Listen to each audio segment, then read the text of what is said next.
He tried once again to return to teaching, but he could not ignore the low, buzzing sound of us humming. He turned around again, and this time hysterically screamed, "Just stop. Stop the humming.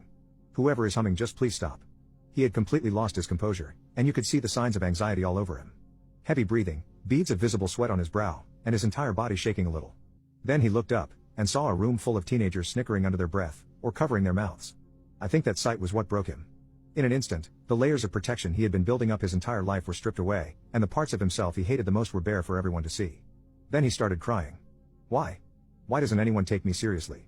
I was ridiculed my entire childhood, and I thought that if I returned as a teacher I would finally be respected. But now, as a fully grown man, I'm being laughed at by a bunch of teenagers. Why? Is this why I'm alone? Is this why they all leave? Why doesn't anyone respect me? Nobody was laughing anymore. He stood there quietly for what felt like an eternity, and then left, saying he had to go to the bathroom. He didn't come back for the rest of class, and the vice principal had to come in and take over. They told us some story about how he wasn't feeling well, but everyone had just seen what had happened. He came back after 2 days, and taught the class for the rest of the year, but he was different. He did the bare minimum, and I didn't see him smile a single time for the rest of the year. It was like he had just given up. He stopped caring if kids went to the bathroom without asking, or sat in the wrong spot, or stood up to walk around class.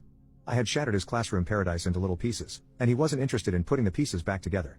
As for me, I wish I could say that this was a big turning point in my life, and I never did anything like that again, but I would be lying if I said it was.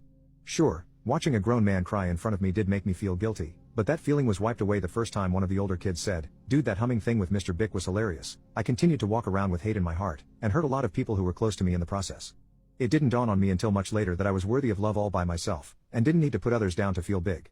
Wherever you are, I'm sorry, Mr. Bick.